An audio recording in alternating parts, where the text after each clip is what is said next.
di pas waktu mau keluar juga tuh dari Teach Me, pada saat masih di Teach Me. Jadi itu terakhir.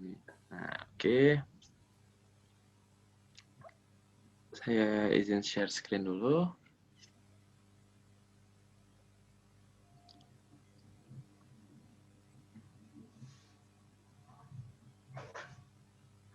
Oke. Nanti minta tolong saya kalau misalnya suara saya nggak kedengeran atau slide-nya nggak jalan atau gimana, nanti informasiin ya. Oke, siap Mas. Oke.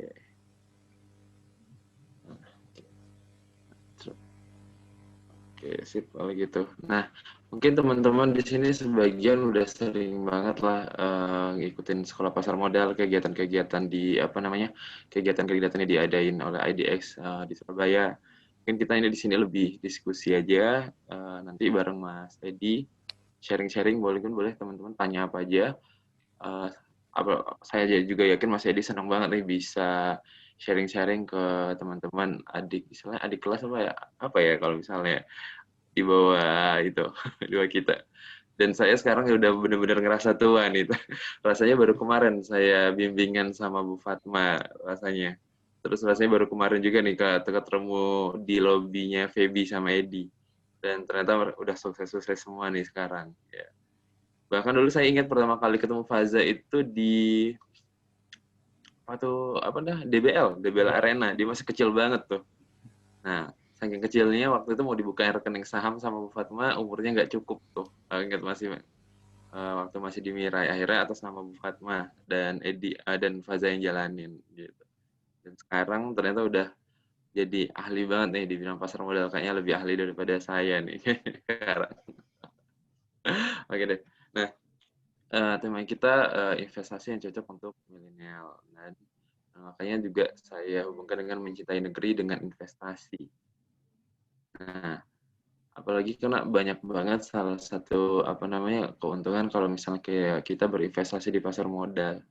Salah satunya kita juga membantu negaranya kita sendiri. Nah, seperti ada instrumen investasi seperti saham, obligasi, sukuk dan lain-lain ya kan. Nah, jadi teman-teman sebelum berinvestasi, sebelum membuka rekening saham, teman-teman seenggaknya harus tahu dulu nih, apa itu investasi, kenapa teman-teman harus berinvestasi. Nah, sebenarnya buat teman-teman yang masih kuliah sekarang, eh, investasi yang terbaik harus teman-teman lakukan itu sebenarnya adalah belajar. Cari pengetahuan sebanyak mungkin. Saya aja dulu nyesel banget tahu pasar modal itu waktu magang waktu mau lulus. Nah, waktu itu bahkan jurusan kan ada di ekonomi syariah, nggak tahu sekarang masih apa nggak. Dulu kalau misalnya saya di perbankan sama keuangan, ya, perbankan sama keuangan. Tapi saya ngambil keuangan. Nah, kalau keuangan itu biasanya magang itu di asuransi koperasi syariah kayak gitu-gitu. Nah, itu ada salah satu kakak kelas dulu tuh, kakak tingkat waktu saya magang di bank, magang mandiri, dia nyaranin daripada di asuransi, coba aja di pasar modal, di Bursa Efek Indonesia, Nang, katanya. Akhirnya saya coba tuh waktu itu. Nah, mungkin buat teman-teman di sini, saya tahu mahasiswa banyak banget kok liburnya aja bisa sampai 2 bulan, 3 bulan ya. Nah, waktu-waktu itu mungkin bisa dipergunakan tuh buat daripada di rumah aja, jalan-jalan, digunakan aja buat magang mandiri. Dulu tuh saya di waktu kuliah tuh magang itu sampai berkali-kali. Magang di bank sebulan, magang di bursa itu sampai 4 bulan saya. Nah, cuma bedanya kalau enaknya di bursa kan magang waktu itu masih dibayar gitu ya kan. Jadi lumayan untuk ongkirnya kita. Seperti itu. Nah, investasi itu adalah mengelola aset atau harta untuk memberikan hasil di kemudian hari. Nah, intinya itu. Nah, apa aja sih yang harus kita harus kita persiapkan ketika kita berinvestasi? Sebenarnya ini semua investasi itu pasti biasanya nggak jauh-jauh dari ini yang harus kita persiapkan. Nah, tapi jangan sampai kalau misalnya satu aja ke skip, biasanya kurang bagus tuh investasinya. Nah, yang pertama adalah dana. Nah, dana atau modal memang benar-benar harus kita persiapkan dari awal. Kalau di pasar modal kan gampang. Dari awal Mas Edi aja saya yakin juga pertama kali dulu investasi modalnya pasti nggak begitu besar. Tapi yang Mas Edi tekankan apa namanya perlukan di sini adalah dia terus belajar. Saya yakin juga Mas Edi nggak untung terus kok. Pasti juga ada loss-nya sekali-kali gitu ya. Nah, mungkin Mas Edi langsung ingat tuh loss-nya waktu pertama-tama kayak gimana tuh. Nah begitu juga teman-teman. Nah, yang penting saya lebih suka kalau misalnya teman-teman yang mahasiswa itu pergunakan misalnya uangnya 100.000 dulu tuh. Terus pelajari gimana cara beli sahamnya, cara penggunaan aplikasinya, analisanya. Saya yakin juga 1 tahun, orang yang 1 tahun pun juga udah yang di pasar modal juga nggak terlalu paham sebenarnya pasar modal. Nah, seperti itu. Terus wahana investasi. Di pasar modal sendiri, kalau misalnya kita tarik di pasar modal sendiri, itu banyak banget instrumen investasinya. Nggak cuma saham. Nah, ada saham, ada reksadana, ada obligasi, ada sukuk, ada ETF, dan lain-lain. Nah, cuma teman-teman nggak apa-apa fokus dulu ke saham, setelah itu baru coba-coba nanti instrumen investasi lainnya. Nah, sebenarnya yang cocok untuk teman-teman mahasiswa itu mungkin coba dulu di reksadana atau saham. Nah, itu mungkin yang cukup terjangkau untuk mahasiswa. Nanti kalau mau coba lagi, mungkin boleh di sukuk atau obligasi. Sekarang udah lumayan terjangkau. Yang awalnya 5 juta per unitnya, sekarang udah 1 jutaan. Nanti boleh teman-teman coba. Nah, setelah itu tujuan. Nah, tujuan nih yang paling penting nih. Karena dulu masih kuliah ya, uang terbatas dulu tuh. Akhirnya terus baru belajar juga. Akhirnya jujur saya waktu itu beli saham tuh kelihatannya yang bagus aja. Yang apa namanya yang sering saya baca, yang sering saya lihat aja saya beli. Nggak lihat analisa teknikal atau fundamental kalau dulu. Nah, itu jangan ditiru tuh. Nah, saya ingat dulu tuh waktu beli saham atau kuliah itu saham SMBR kalau nggak salah saya ingat. Nah, terus beberapa tahun saya akhirnya sebelum mau masuk bursa, saya ingat kalau misalnya saya punya rekening saham di salah satu sekuritas tersebut. Karena kalau mau ketika masuk ke bursa, itu kan harus ditutup semua tuh rekening saham. Akhirnya saya cek, dan harga sahamnya tersebut waktu itu saya beli SMBR itu 400-an kalau nggak salah. Terus waktu mau saya jual itu udah hampir 3.000-an ternyata. Ternyata lumayan banget. Itu rekening sahamnya bahkan saya nggak tahu tuh apa namanya passwordnya, pinnya dan lain-lain. Tapi karena mau ditutup, akhirnya mau nggak mau saya tanyakan dan proses penutupan tersebut. Nah, gitu. Nah, itu kan juga tujuan teman-teman berinvestasi. Apakah untuk jangka panjang, apakah untuk jangka pendek, atau misalnya untuk biaya kuliah, atau untuk tabungannya aja. Nah, setelah itu baru ditentukan jangka waktunya.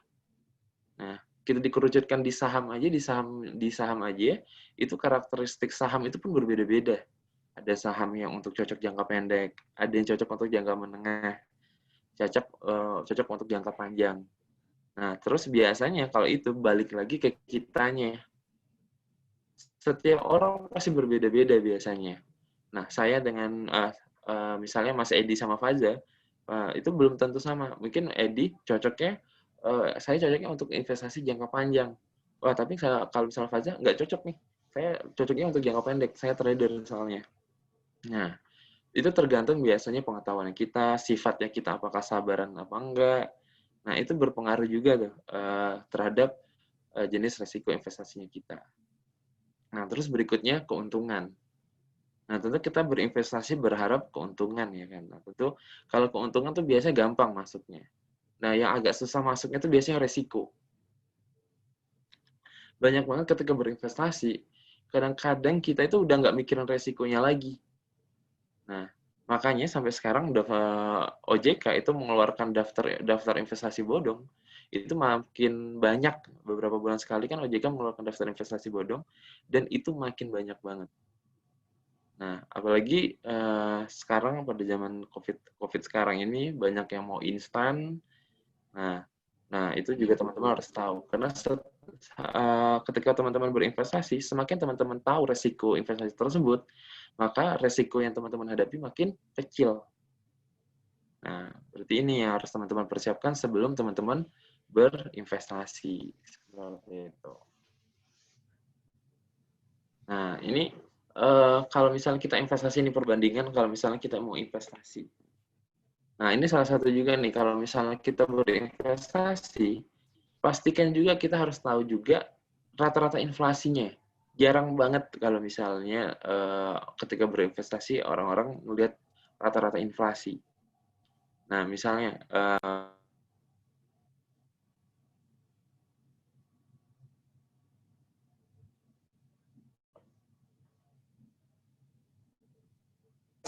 Mas tadi Danang, ada mute kayaknya tadi. tadi ada pencet mute, ada yang klik mute ke saya tadi kan. Tiba-tiba mute. Sekarang udah denger ya? Sudah Mas, Ya. sudah. Oke. Nah, ketika kita berinvestasi kita harus tahu juga inflasi, rata-rata inflasinya. Nah, ini ada perbandingan dari tahun 2009 sampai Agustus 2020. Kalau misalnya kita investasi kemana nih? Nah, tabungan rata-ratanya 1,8. Kalau emas 5,6, karena lagi naik-naiknya emas ya kita tahu. Deposito 6,5, saham 7,3, terus obligasi negara 7,6. Nah, ini untuk pertama kalinya nih, obligasi negara itu di atas saham.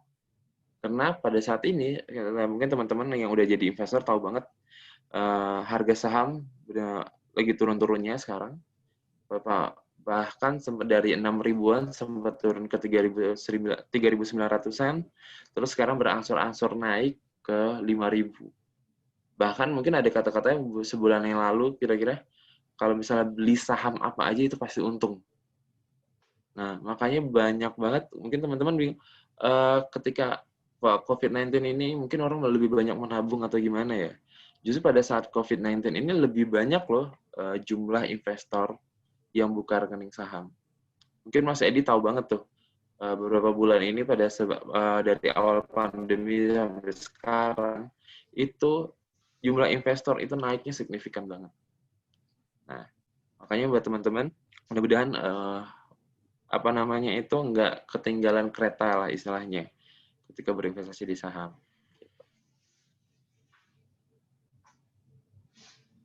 Nah, kenapa? Nah, ini nabung saham dan milenial itu cocok. Nah, ini karakteristik milenial banget nih. Apa nggak kelihatan ya? Nah, karakteristik milenial banget. Nah, kalau milenial tuh apa suka karakternya kenapa cocok sama yuk nabung saham? Nah, pertama motivasi update terhadap berita terkini itu kan agak kurang tuh. Nah, biasanya lebih ke sosmed. Nah, makanya ketika berinvestasi saham mau nggak mau kita harus update tuh terhadap berita-berita terkini. Misalnya kita beli saham sektor perbankan atau sektor pertambangan, mau nggak mau kita harus belajar atau harus tahu tuh keadaan sektor tersebut sekarang kayak gimana. Atau belajar-belajar lagi tuh misalnya terhadap update-update tentang pasar modal. Saya aja sampai sekarang masih belajar nih tentang pasar modal. Karena pasar modal itu dinamis dan selalu berubah ya kan. Yang mungkin awalnya tahun 2000-an satu lot saham itu adalah 500 lembar. Nah, di atas 2004 akhirnya menjadi 100 lembar supaya lebih banyak dibeli oleh masyarakat. Terus sekarang transaksinya online. Nah, apalagi kan sekarang ke milenial itu teknologi itu udah gampang, udah di misalnya bangun tidur aja yang dipegang handphone gitu ya kan. Nah, daripada handphonenya dipakai untuk hal-hal yang kurang bermanfaat, kenapa nggak dipakai untuk investasi? Nah, karena sekarang di saham pun sekarang transaksinya udah online. Nah, dimanapun dan kapanpun melalui gadget kita udah bisa beli saham. Nah, terus ini yang paling penting nih, melatih perencanaan keuangan. Ketika kita berinvestasi, sebenarnya sebelum kita berinvestasi, yang perlu kita perbaiki dulu itu adalah keuangannya kita. Percuma teman-teman mau investasi sebanyak mungkin, tapi kalau misalnya perencanaan keuangannya teman-teman masih berantakan lah istilahnya. Nah, terus balik lagi nih biasanya mahasiswa nanya nih, kan kalau uang saya masih sangat-sangat terbatas nih, masih istilahnya masih diberi orang tua. Gimana saya harus nabung, gimana saya harus investasi katanya biasanya. Nah, istilahnya teman-teman dengan uang terbatas saja teman-teman nggak bisa mengelola. Gimana kalau misalnya teman-teman nanti setelah lulus terus kerja, terus menerima penghasilan atau gaji, biasanya bingung tuh. Nah, makanya lebih baik teman-teman dari sekarang dengan uang yang terbatas tersebut, itu teman-teman mulai mulai rencanain keuangannya, sisihkan sedikit untuk investasi. Beda ya, menyisihkan sama menyisakan. Karena kebanyakan mungkin saya juga ngerasa di waktu kuliah saya lebih banyak menyisakan daripada menyisihkan. Nah, teman-teman jangan kayak gitu, seperti itu.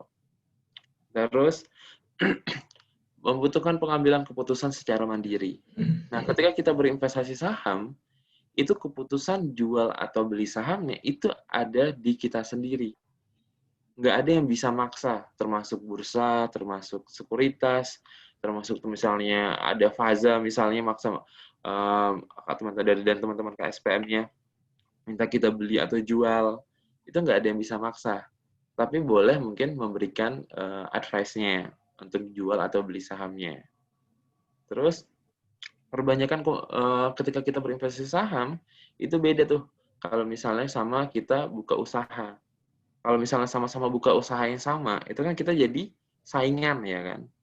Tapi kalau misalnya di saham, justru semakin banyak kita temannya kita yang berinvestasi saham, komunitas kita menjadi semakin besar.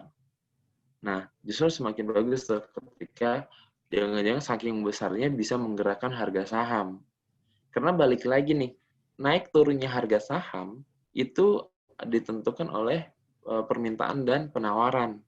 Misalnya satu saham banyak yang beli misalnya, berarti saham tersebut akan naik. Begitu juga sebaliknya, misalnya saham tersebut banyak yang jual, berarti saham tersebut akan turun. Nah, mungkin aja nih bisa Faza sama komunitasnya, terus saking banyak orangnya, terus akhirnya membeli satu saham, saham tersebut bisa naik, mungkin aja. Nah, karena komunitasnya tersebut, seperti itu. Oke, nah terus berikutnya, apa yang akan kita hadapi tuh ini nih. Nah, dari masa kecil sampai pensiun. Nah, teman-teman saya yakin masih di 15 sampai 25. Terus ada sebagian mungkin udah 25 sampai 30. Nah, generasi milenial saat ini. Nah, mungkin teman-teman di sini masih menimba ilmu, menerima uang saku, jalan-jalan, hangout, apalagi Winsa kan dikelilingi dikelilingi mall ya kan. Di jalan-jalannya biasanya ke mall tuh. Nah, terus setelah itu teman-teman bakal mulai bekerja, setelah lulus mulai bekerja, penghasilan, menikah, traveling. Ya, nah ini kadang-kadang sharing aja nih. Nah, saya waktu mulai awal kerja, 1 sampai 2 tahun kerja, itu ngumpul sama teman-teman nanya, 1 sampai 2 tahun kita udah kerja, yang kita dapat udah apa aja nih? Itu pertanyaan yang sederhana, tapi setelah dipikir juga bikin stres ternyata sama teman-teman saya. Nah, teman-teman bahkan kalau saya alhamdulillah waktu itu pada awal kerja udah maksain banget buat nyicil rumah waktu itu. Nah, itu saya akhirnya nggak bisa biasa jalan-jalan terus, itu benar-benar nggak bisa, bahkan minus, bahkan sempat kalau misalnya dipakai buat jalan-jalan. Kalau akhirnya saya waktu itu agak maksa waktu itu sih emangnya. Tapi lebih baik kalau teman-teman bisa mempersiapkan dari sekarang. Jangan ketika udah bekerja, mulai bekerja itu kan mulai euforianya menerima penghasilan sendiri. Terus biasanya yang paling diperbarui adalah lifestyle-nya, gadgetnya, terus gaya hidupnya, traveling terus. Traveling itu membutuhkan uang yang banyak kok. Bahkan teman saya itu waktu saya di Jakarta, dia itu udah mewajibkan dalam 1 tahun dia harus keluar negeri. Nah, udah lifestyle-nya dia harus keluar negeri ya kan. Nah, setelah itu teman-teman nanti berkarir, akumulasi aset, nah persiapan pensiun, dan baru pensiun. Nah, ini mungkin teman-teman tahu tuh Raditya Dika. Ini kan sering banget tuh share tentang keuangan, tentang investasi di YouTube-nya. Mungkin teman-teman tahu kalau misalnya Raditya Dika itu bahkan sudah mulai berinvestasi sejak umur dia 20 tahun. Nah, dan dia di umurnya sekarang sekitar 40-an kayaknya ya. Persiapan pensiunnya itu udah selesai. Jadi dia nggak bekerja pun nggak apa-apa. Dia masih bisa hidup istilahnya. Karena dia udah mempersiapkan pensiunnya udah cukup sampai sekarang. Dan dia ngomong kalau misalnya 80% investasinya itu ada di pasar modal. Nah, bahkan perencanaan keuangannya pada saat dia masih 20-an, dia belum punya pasangan, belum punya istri, dia udah buka istilahnya buka investasi itu atas nama apa nama untuk khusus untuk anaknya, untuk pernikahan, untuk anak gitu. Nah, makanya boleh ditiru tuh buat teman-teman. Kalau saya agak nyesalnya tuh agak telat sih untuk seperti itu. Nah, jadi teman-teman selagi masih kuliah sekarang ini, jangan sampai nyesel nih seperti saya. Terus saya juga ingat waktu di Sulawesi kemarin, itu ngisi di Taspen. Ngisi di Taspen itu kan orang-orang PNS yang udah mau pensiun. Nah, itu akhirnya sharing-sharing, banyak banget dari mereka itu nggak siap buat pensiun. Karena ketika pensiun, itu pengeluaran kita tetap ya kan. Namun penghasilan kita pasti jauh drastis berkurang. Jadi kalau misalnya buat pada saat itu peserta dari Taspen itu banyak yang nggak siap, benar. Karena dia nggak ada tabungan dan nggak ada investasinya. Nah, biasanya kalau yang udah mau pensiun tuh biasanya ya udah berkebun, mau bercocok tanam. Itu saya agak agak nggak percaya. Soalnya ketika yang biasanya di kantoran, AC ya kan, terus harus bekerja di istilahnya kebun, di ladang dan lain-lain, itu saya rasa nggak akan lama tuh biasanya. Karena ada beberapa saudara saya yang seperti itu. Nah, biasanya euforianya ketika baru baru pensiun, mau berkebun dan lain-lain. Nah, makanya pada saat itu Taspen menghubungi kita supaya memberikan edukasi ke peserta Taspen yang udah mau pensiun tersebut, karena dianggap cocok nih kalau investasi di pasar modal, karena nggak membutuhkan tenaga yang banyak, bisa dilakukan di mana aja, di rumah pun bisa, ya kan. Nah, dan profitnya atau keuntungannya juga menjanjikan, seperti itu. Nah, jadi buat teman-teman bisa tuh dari sekarang tuh dipersiapkan.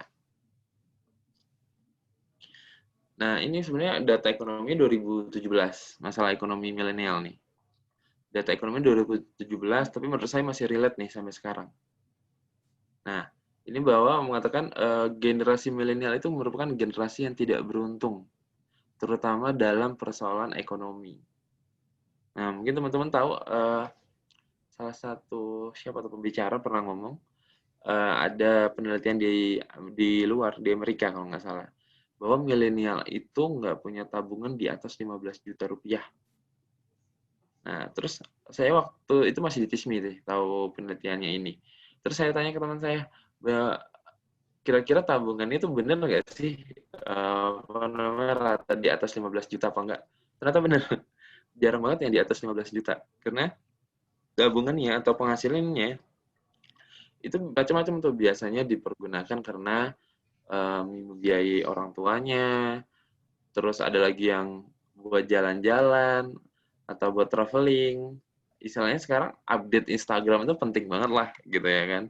Ya, nah, makanya waktu itu apa namanya? Akhirnya sama teman-teman saya benar ternyata apa namanya? Generasi milenial tersebut penelitiannya berarti udah terbukti lah gitu. Nah, makanya ada istilahnya generasi milenial itu generasi sandwich. Nah, itu sering banget kan Joska ngomong tuh. Tapi ada baiknya ada enggaknya lah ya Joska itu ya. Nah, terus ternyata benar buat teman-teman juga banyak tuh apa namanya kakaknya teman-teman atau gimana itu masih menanggung orang tuanya dan ketika dia udah berkeluarga dia harus menanggung keluarganya. Nah, makanya teman-teman harus pinter-pinter banget tuh merencanain keuangan. Terus pengangguran, sekarang apalagi COVID-19 seperti ini, pengangguran makin banyak, ketidakseraan pendapat, terus harga properti yang meningkat. Nah, pada saat saya di Bali, saya kan coba juga tuh, apa namanya, daripada ngekos, mending kenapa nggak coba ambil rumah, ya kan. Ternyata di rumah di Bali itu, untuk khususnya di Bali itu lebih mahal daripada daerah-daerah lainnya. Bandingkan waktu saya sebelum mau dipindah dari Palu waktu itu, saya udah mau ngambil rumah tuh waktu itu di Palu. Ternyata setelah di Bali itu nggak bisa lagi saya ngambil rumah.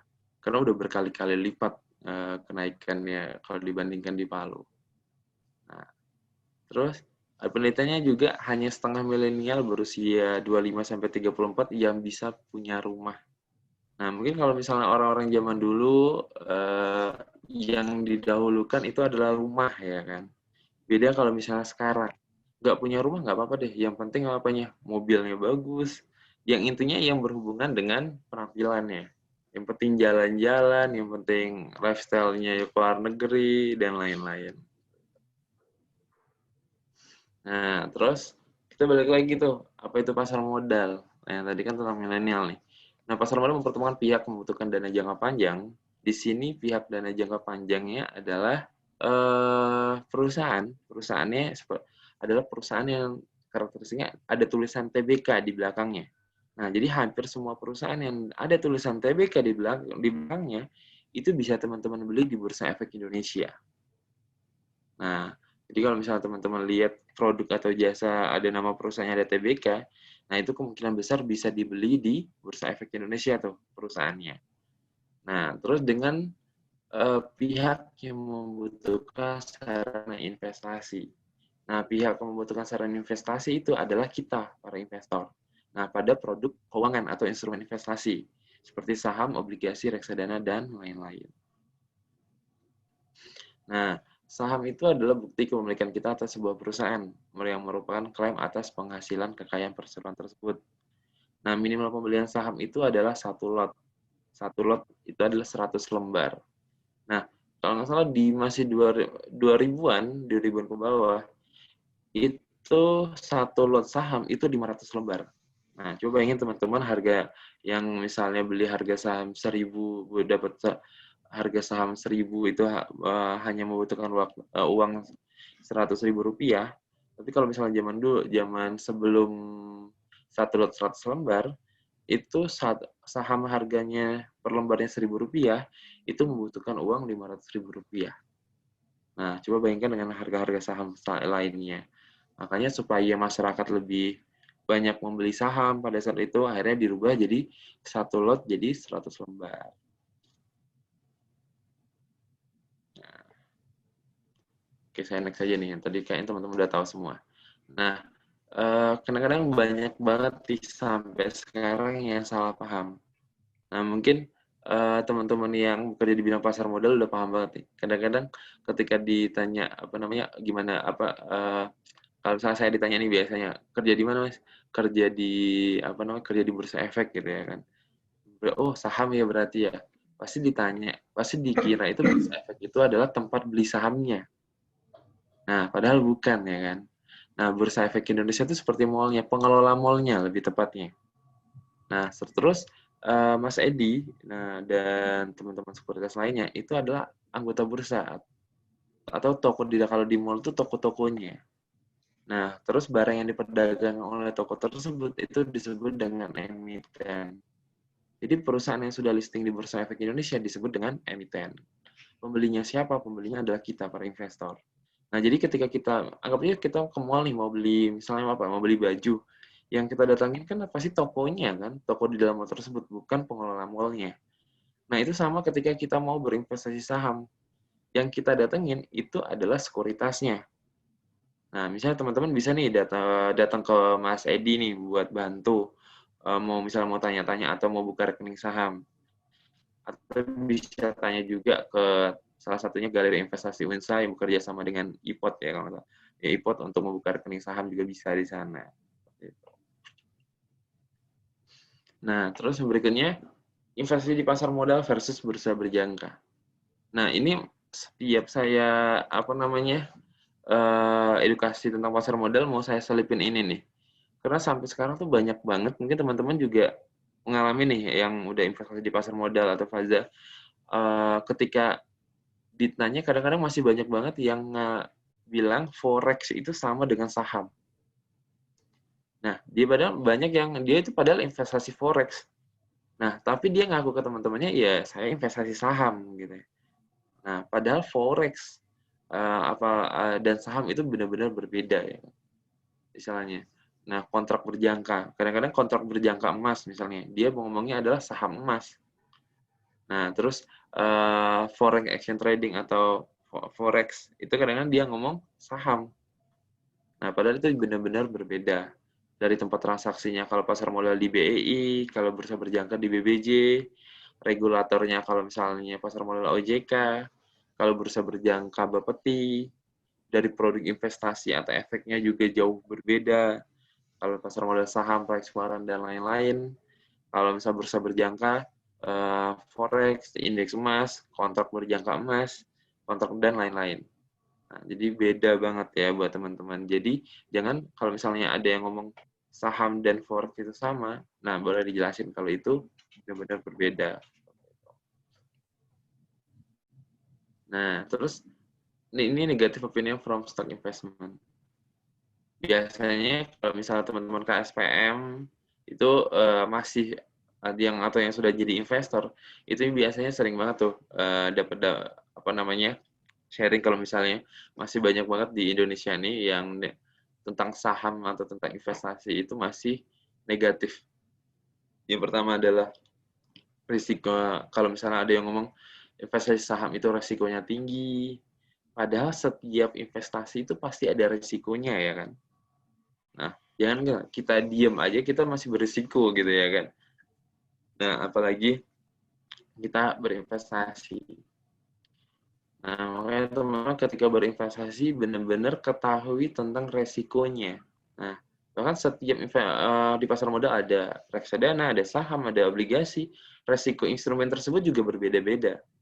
Nah, pelajari tentang resikonya, maka resiko yang teman-teman ketika berinvestasi maka semakin kecil juga resikonya.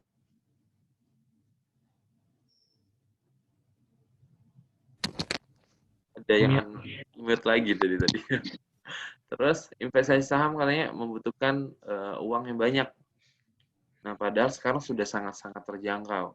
Dengan uang 100.000 aja kita udah bisa beli saham. Nah, ketika kita beli saham itu sebenarnya gampangnya posisikan diri kita itu sebagai pemilik perusahaannya. nah, bahkan kan juga banyak sekarang kan saham itu dijadikan mahar nikah, dijadikan hadiah ke pasangannya, dan dijadikan hadiah ke misalnya di Solo tuh kemarin dijadikan hadiah ke ulang tahun anaknya yang ke-17 dan macam-macam.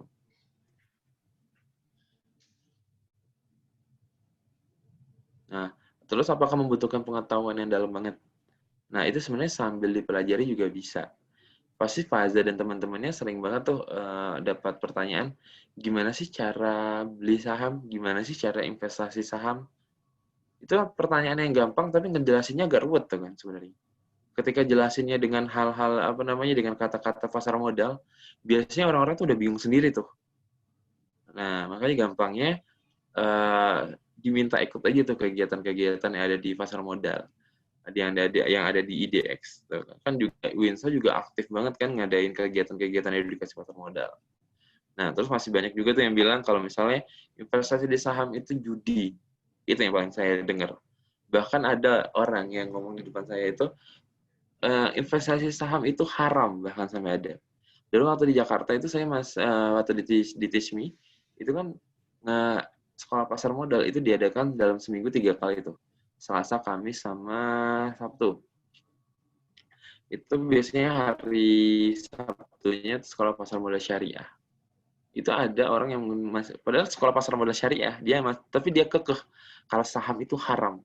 Itu hampir ngobrol sama dia, itu hampir setengah jam sendiri tuh ngobrolin itu. Jadi padahal jelas-jelas kalau misalnya sekarang saham itu ada syariahnya, ada daftar efek syariah, dikeluarkan oleh DSN MUI, ya kan. Nah, terus juga banyak juga alasan kalau misalnya investasi itu saya nggak punya waktu, ya kan. Padahal sekarang investasi melalui gadgetnya kita, dimanapun dan kapanpun kita udah bisa transaksi saham. Nah, ini salah satu contoh pertumbuhan saham dari Unilever.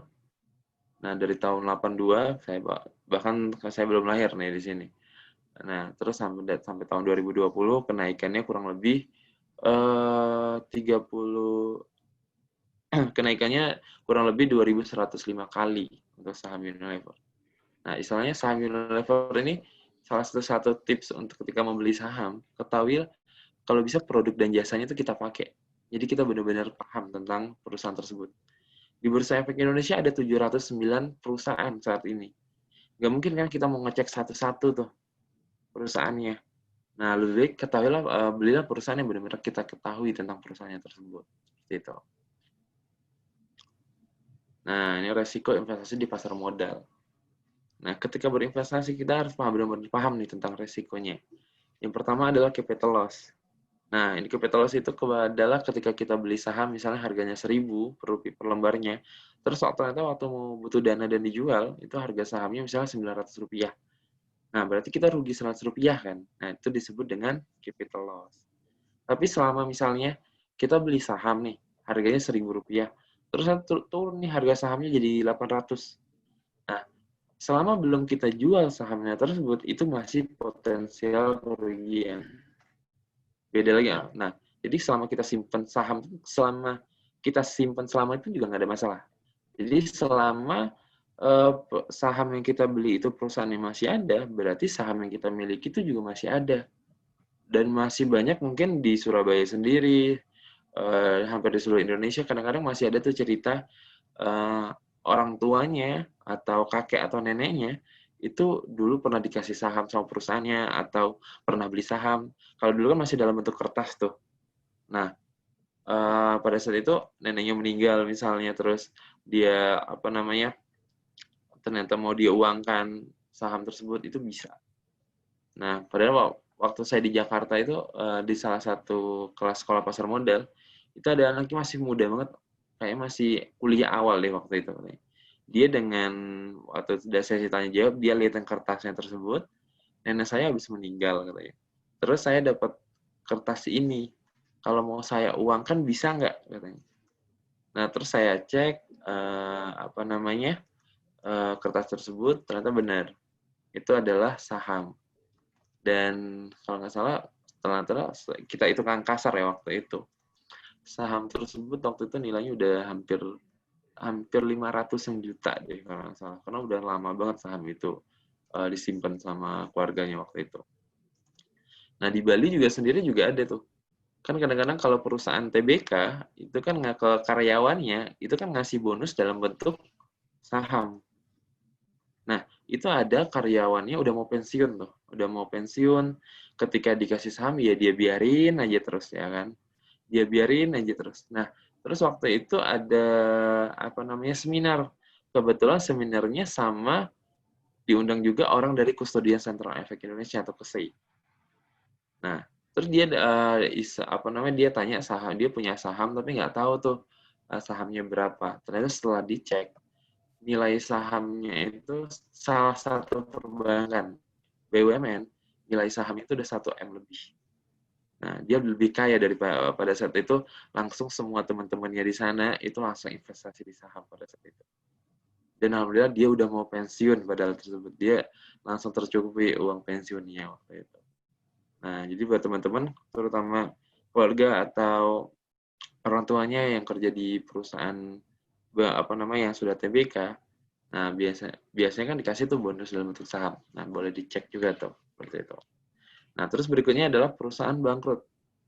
Nah, perusahaan bangkrut ini walaupun sampai sekarang di Bursa Efek Indonesia belum pernah ada perusahaan yang bangkrut di Bursa Efek Indonesia. Nah, ya, yang ada itu adalah delisting, dikeluarkan atau mengeluarkan diri dari Bursa Efek Indonesia perusahaannya. Nah, ada yang dikeluarkan dari Bursa Efek Indonesia, misalnya perusahaan tersebut tidak melaporkan laporan keuangan dalam jangka waktu 24 bulan berturut-turut. Terus juga ada yang mengeluarkan diri secara sukarela juga ada. Contohnya saham Aqua pada tahun 2010 dia delisting dari Bursa Efek Indonesia. Nah, pada saat itu saham Aqua Rp200.000 per lembarnya. Terus di buyback atau dibeli kembali saham yang beredar sama Aqua dengan harga Rp500.000. Nah, itu sekilas untuk resiko investasi di pasar modal. Nah, terus berikutnya keuntungan. Nah, kalau yang pertama adalah capital gain. Nah, ini kebalikan dari capital loss tadi. Kalau capital gain adalah selisih ke harga jual dan harga beli dalam bentuk keuntungan. Nah, terus berikutnya dividen, pembagian keuntungan perusahaan. Nah, jadi kita sebagai pemilik perusahaannya, kalau misalnya perusahaannya untung, kita berhak mendapatkan dividen. Nah, tapi di sini dividen itu bersifat sunnah. Nah, jadi terserah perusahaan nih ngasih dividen atau enggak. Nah, biasanya dividen itu nanti diputuskan setelah rapat umum pemegang saham. Nah, apakah tahun ini perusahaan tersebut memberikan dividen atau enggaknya. Nah, seperti itu. Nah, investasi di saham itu mudah karena dimanapun dan kapanpun kita udah bisa transaksi saham. Harganya sudah sangat-sangat terjangkau dari harga Rp50 per lembarnya sampai yang paling mahal salah satu perusahaan rokok. Kalau salah harganya 40 ribuan lebih deh. Nah, terus menguntungkan asalkan tahu caranya. Nah, asalkan tahu caranya nih yang teman-teman penting banget teman-teman harus tahu. Nah, nggak usah buru-buru ketika mau berinvestasi di saham. Pelajari pelan-pelan, konsultasi, tanya-tanya, jangan malu buat bertanya. Apalagi teman-teman di sini udah gampang banget tuh kan di Winsa. Ada galeri investasi, ada dosen-dosen yang udah paham banget tentang pasar modal, bisa tanya-tanya ke KSPM, bisa tanya-tanya ke sekuritasnya, udah gampang banget. Dulu waktu zaman saya, rasanya ya untuk mau tanya tentang pasar modal itu aja bingung mau kemana. Dan textbook yang di waktu diajarin tentang pasar modal itu udah zaman yang lama banget gitu kan. Pada saat itu padahal masih udah otoritas jasa udah OJK, tapi di pelajaran tuh masih Bapepam. Istilahnya kayak gitu tuh. Nah, makanya sekarang gampang banget teman-teman sekarang mau tahu tentang pasar modal. Oke. Nah, terus berikutnya saham itu nggak mahal. Nah, mulai dari Rp50 dan pembeliannya kelipatan 1 lot. Terus saham itu bukan judi, saham itu 100% investasi. Nah, membeli saham itu artinya kan kita berinvestasi dengan membeli perusahaan tersebut. Sehingga hak berupa pembagian laba seperti dividen, hak suara, dan itu merupakan hak bagi pembeli saham tersebut berdasarkan fatwa DSN MUI nomor 80. Dan ini yang paling penting nih, investasi saham itu aman.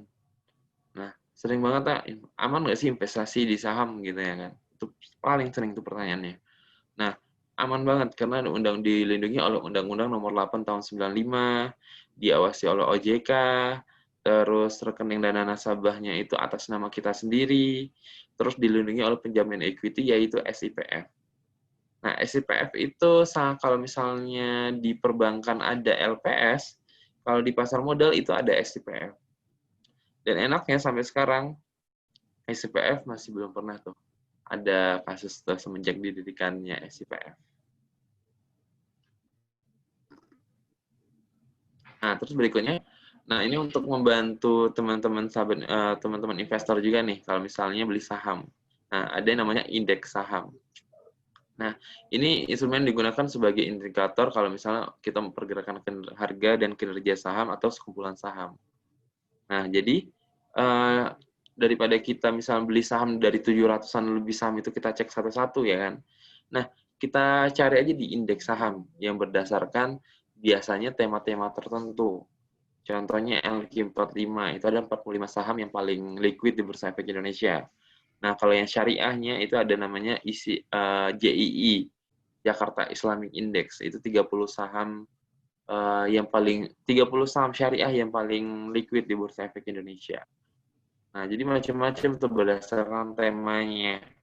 Ada yang misalnya indeks Rika Hati, itu adalah perusahaan-perusahaan yang paling ramah lingkungan.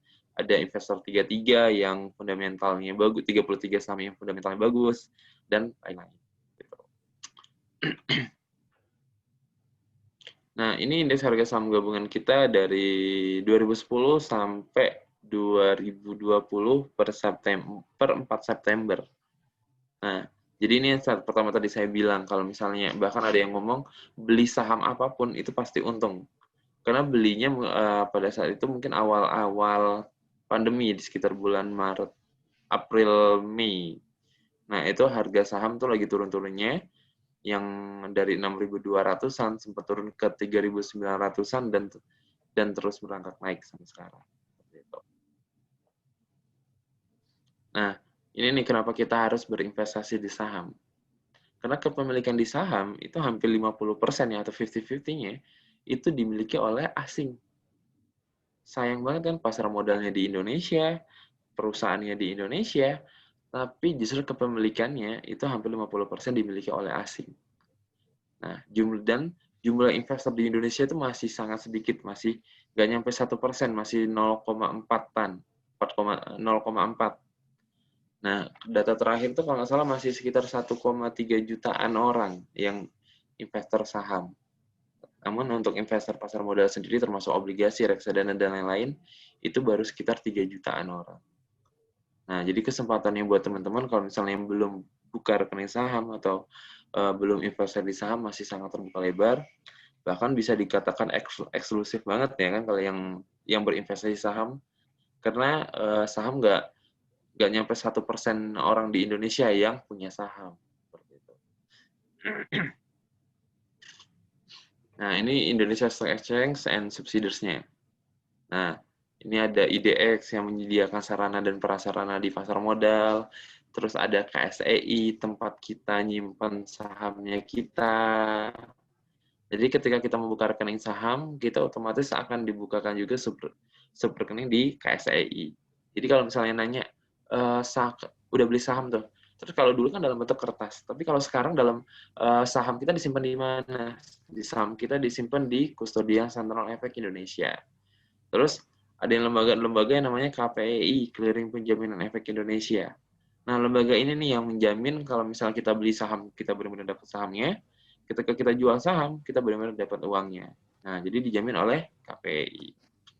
Nah, terus di bawah ini ada lembaga-lembaga di pasar modal. Ada Pevindo yang merating obligasi, ada TISMI, tempat edukasi dan sertifikasi pasar modal, ada SIPF, Investor Protection-nya, terus ada IBPA sebagai pricing dari obligasi, terus ada IDX Channel, PEI, dan IDXT. Nah, jadi kalau misalnya teman-teman mau bekerja di bidang pasar modal pun juga masih terbuka lebar banget. Nah, jadi kerja di pasar modal itu nggak hanya Bursa Efek Indonesia. Nah, banyak lembaganya, ada KPEI, ada KSEI, dan lain-lain. Nah, bahkan saya setelah bekerja di Sekuritas, saya itu bekerja di TISMI ini dulu nih, di Indonesia Capital Market Institute. Nah, itu ada di Jakarta, di Gedung Bursa Efek Indonesia, kantornya. Nah, saya beberapa tahun di TISMI, setelah itu baru ada kesempatan saya coba bekerja di IDX atau Bursa Efek Indonesia. 1 menit lagi ya Mas Danang ya. Oke, udah terakhir kok ini. Ya. Nah, ini ada 709 emiten yang ada di Bursa Efek Indonesia dan terus bertambah. Nah, kalau untuk cara menjadi investor saham, nanti bisa ditanya nih ke Mas Edi. Gimana sih cara menjadi investor saham kalau misalnya buat teman-teman yang belum jadi investor. Nah, ini terakhir, waspadai penipuan investasi. Nah, kadang-kadang masih banyak banget. Kadang-kadang penipuan investasi ini nggak memandang pendidikan dimanapun dan kapanpun, gampang banget ya orang-orang itu terhadap penipuan investasi. Apalagi biasanya di daerah-daerah tuh biasanya tentang yang masih minim banget pengetahuan tentang tentang gimana sih kalau misalnya ada investasi dan lain-lain seperti itu. Makanya teman-teman ketika teman-teman berinvestasi terutama di lembaga keuangan, pastikan lembaga tersebut terdaftar di Otoritas Jasa Keuangan. Itu screening pertamanya. Seperti itu. Oke deh kalau gitu sekian dari saya. Nanti kita lanjutkan dengan diskusi bareng kalau gitu. Oke deh kalau gitu saya kembalikan lagi ke moderator. Terima kasih. Baik, terima kasih banyak buat Mas Danang udah memberikan knowledge dan experience kepada kita semua. Selanjutnya mungkin untuk menyingkat waktu, kepada Mas Edi Murdiono dipersilahkan untuk mengisi materi. Nah, untuk waktu dan tempat dipersilakan. Oke, baik. Bismillahirrahmanirrahim. Assalamualaikum warahmatullahi wabarakatuh.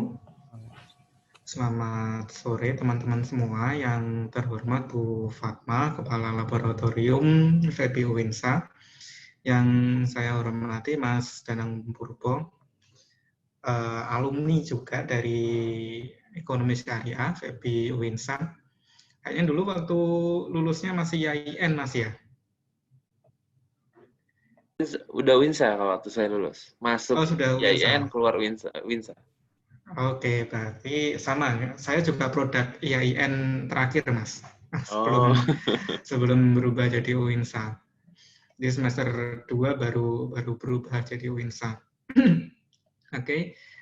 Ya, terima kasih Mas Faza waktu dan kesempatan yang sudah diberikan. Ini saya coba share screen dulu.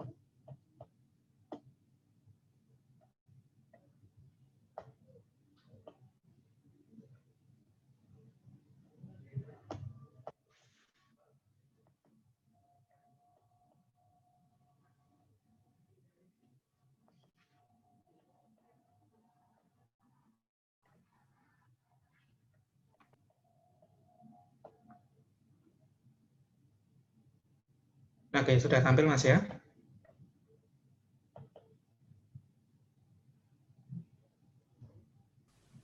Ya. Ya, sudah. Oke, baik. Jadi di sore hari ini saya singkat saja, karena tadi sudah dijelaskan panjang lebar sama Mas Danang ya, mengenai investasi di pasar modal, terutama di masa new normal seperti ini, dan khusus untuk para milenial.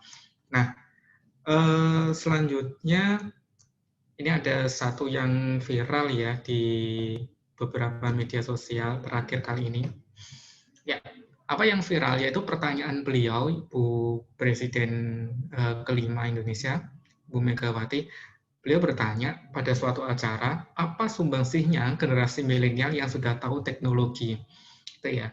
Ini pertanyaan yang unik ya, karena sebenarnya banyak sekali prestasi-prestasi milenial, baik di finansial atau di sektor-sektor lainnya. Nah, ini saya mengutip berita dari IDX Channel ya.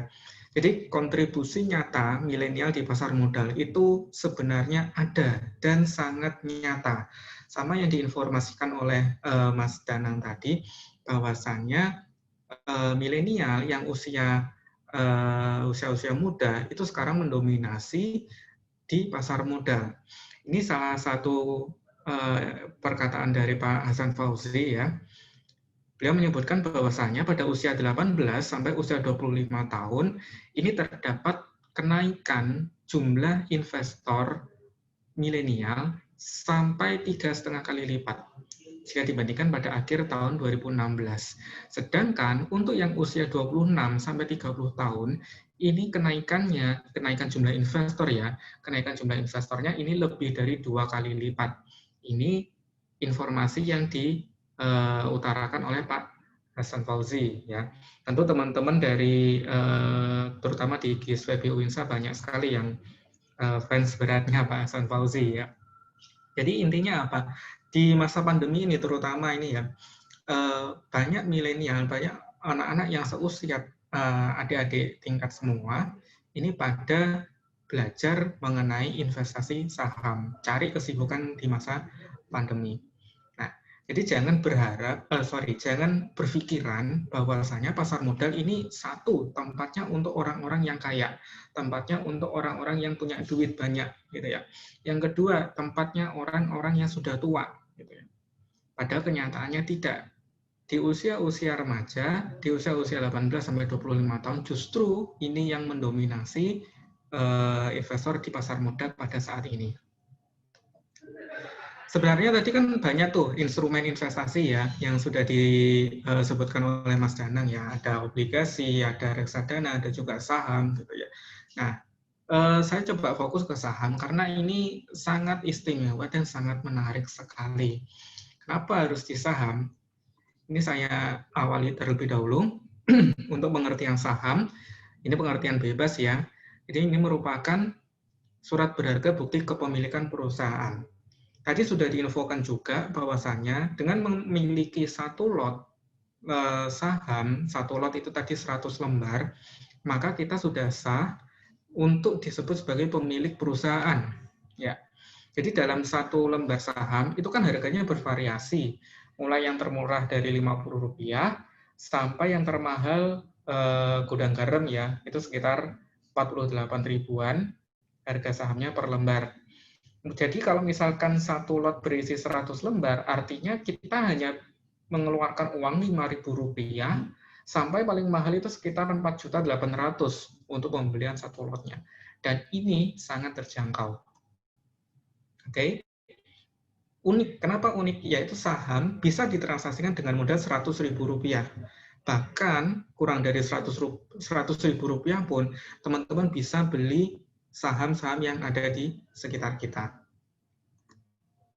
Nah, yang kedua, kita dapat mempunyai langsung perusahaan yang ada di sekitar kita.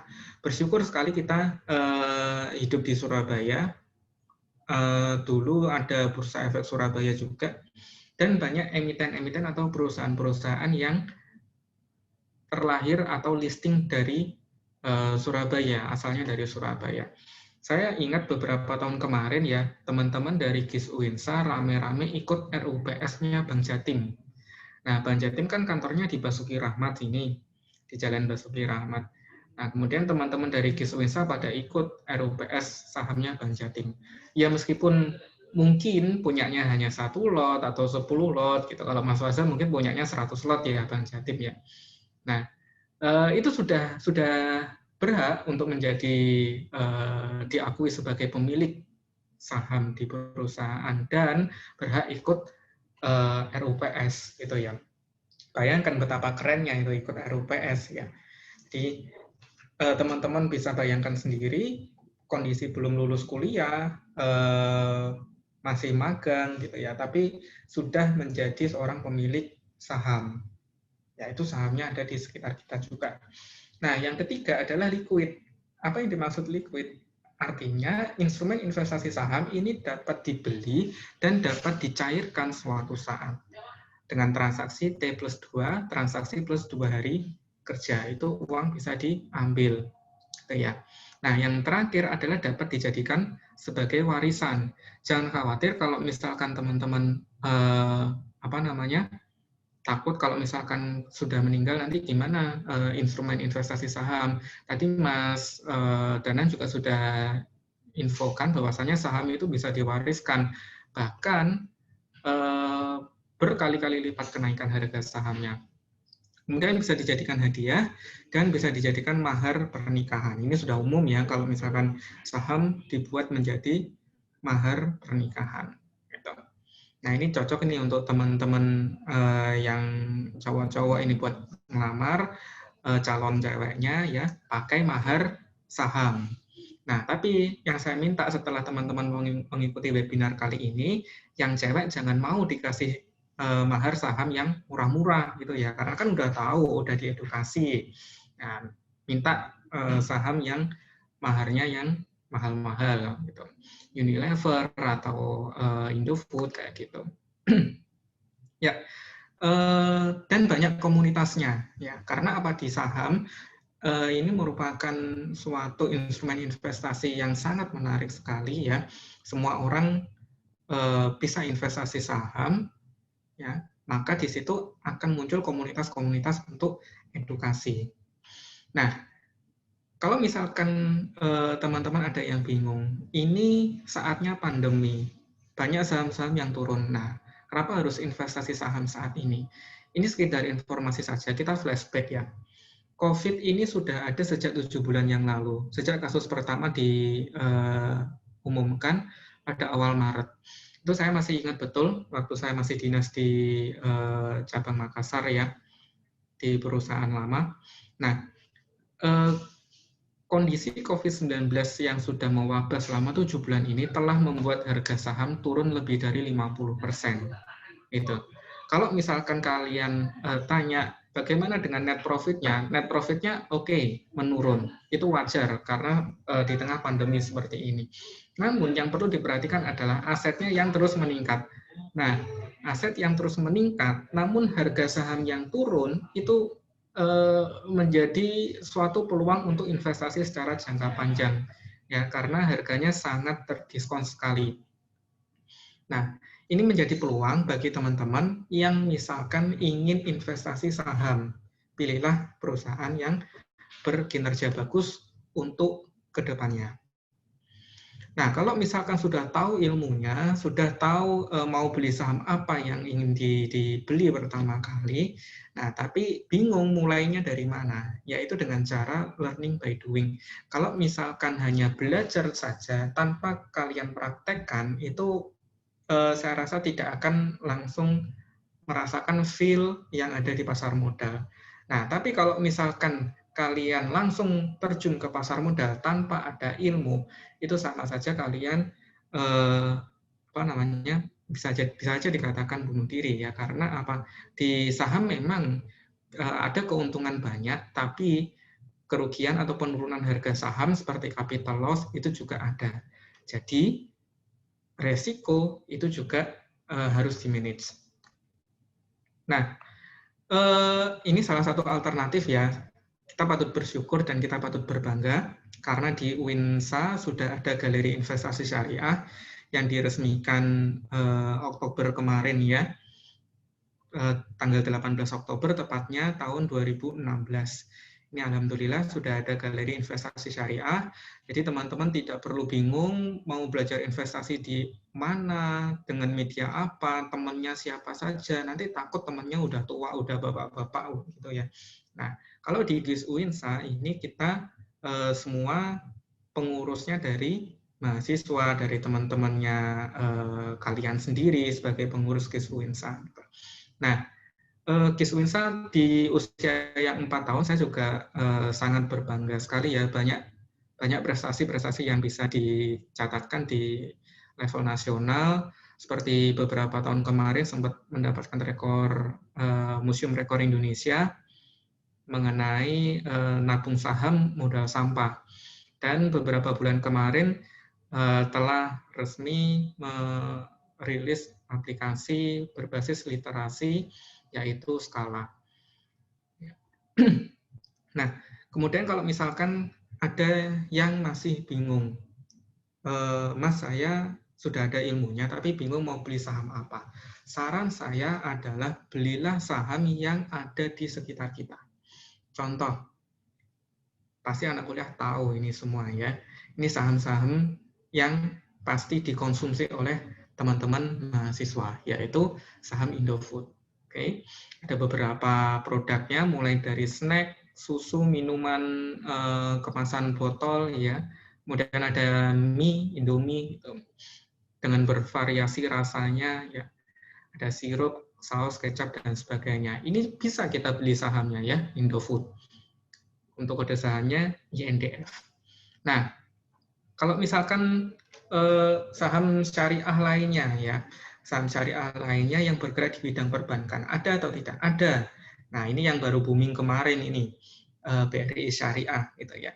Nah, ini yang akan kandidatnya menjadi calon bank syariah di Indonesia, penggabungan merger bank syariah di Indonesia. Ini kita juga bisa beli sahamnya di BRI Syariah langsung dengan modal tidak sampai 200 ribuan. Nah, kalau misalkan kalian yang seneng jalan-jalan ke mall, seneng nonton bioskop gitu, ya, saran saya mulai dipikirkan ulang untuk jalan-jalannya, karena apa? Mall yang kalian tuju, mall yang kalian tempat nongkrong setiap hari, itu sahamnya bisa dibeli. Nah, ini salah satunya di Surabaya Barat ada mallnya Ciputra, ya. Saya yakin kalau misalkan teman-teman FEB UINSA pasti jarang sekali ke Ciputra, ya. Paling sering ke Royal gitu, ya, ke Royal, kemudian ke Marina, Plaza Marina yang deket-deket aja. Kalau sampai ke Ciputra itu saya rasa jarang sekali. Nah, ini bisa kita beli sahamnya, ya, dan ini sangat terjangkau sekali. Ciputra kurang lebih harganya di Rp800 per lembar. Artinya apa? Teman-teman bisa investasi hanya dengan modal Rp80.000. Oke. Ini slide terakhir dari saya. Saya coba bagi tips menjadi investor di zaman sekarang, ya. Yang pertama adalah sisihkan dana di awal. Sesuai yang diinfokan tadi oleh Mas Danang, bahwa sisihkan dan sisakan itu berbeda.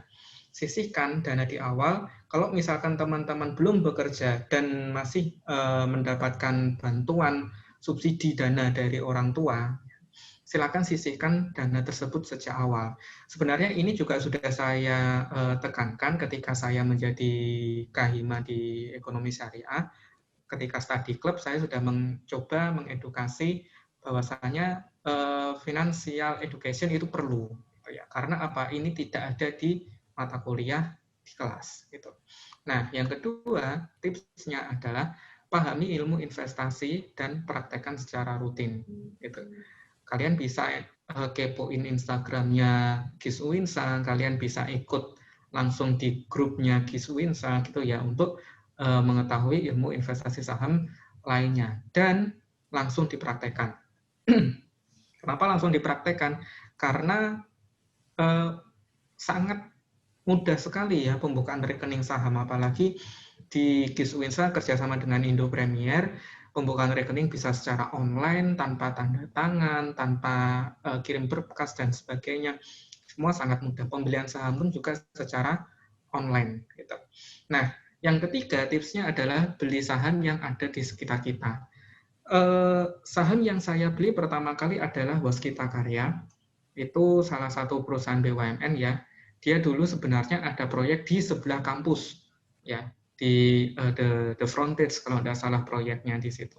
Nah, karena terpasang gede sekali ada logo Waskita di situ, akhirnya saya coba tanya ke beberapa dosen, bisa nggak perusahaan ini dibeli? Oke, ternyata bisa.